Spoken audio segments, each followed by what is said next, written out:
പറമ്പിന്റെ ആധാരം എടുത്തു തന്നത് എന്നേക്കാ സ്നേഹം അവർക്ക് നിന്നോടുള്ളതുകൊണ്ടാണ്. ആ സ്നേഹത്തിന്റെ ഒരു അംശം തിരിച്ചു കൊടുക്കാൻ നിനക്ക് സാധിച്ചു. രാഷ്ട്രീയവും സാമൂഹ്യ പ്രവർത്തനമൊക്കെ നല്ലതാ. അത് നല്ല ആളുകൾ ചെയ്യുമ്പോ സ്വന്തം അച്ഛനും അമ്മയ്ക്ക് ഒരു നേരത്തെ ഭക്ഷണം കൊടുക്കാൻ കഴിവില്ലാത്ത നീയൊക്കെ എങ്ങനെയാണാ ജനങ്ങളുടെ പഠനം മാറ്റുന്നത്? ഒരു ജോലിയും ചെയ്യാൻ കഴിവില്ലാത്തവർ ഒരു ദിവസം രാവിലെ ഒരു പൊടിയും പൊക്കി പിടിച്ച് തൊണ്ട കയറി അളറാൻ തുടങ്ങുന്ന നല്ല രാഷ്ട്രീയം. നിന്നെപ്പോലുള്ള യൂസ്ലെസ്സുകളാ രാഷ്ട്രീയത്തിന്റെ മാന്യതയുള്ളത്. മനസ്സിലായോ? സ്വന്തം പെണ്ണക്കൊരു കല്യാണാലോചന വന്നപ്പോൾ നീ അത് മുടക്കാൻ നോക്കി. നീയൊക്കെ ചേർന്നവനെ ട്രാൻസ്ഫർ ചെയ്യിച്ചു.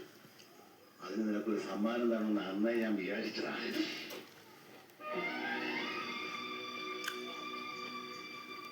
ഏതൊരു ബിസിനസ്സിലും മുതൽ കൊടുക്കുന്ന ലാഭം കിട്ടണം, അല്ല ബിസിനസ് പൊളിയും.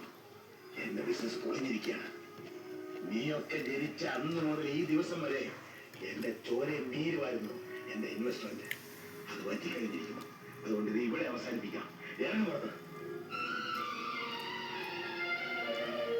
എനിക്ക് മക്കളുമില്ല, മരുമക്കളുമില്ല. എല്ലാം ഇപ്പോഴാണ്.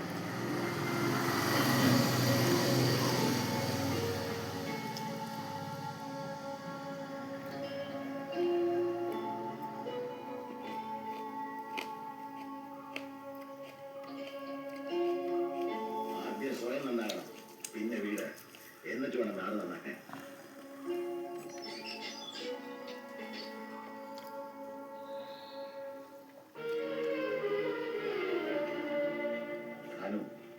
ഇനി ഈ വീട് ആകെ ഒന്ന് അടിച്ചു വൃത്തിയാക്കി ചാണകവെള്ളം വലിക്കണം.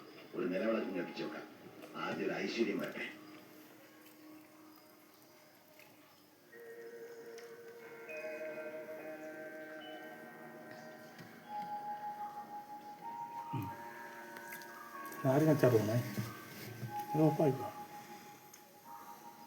ചോറ് വിളമ്പി വെച്ചിട്ടുണ്ട്.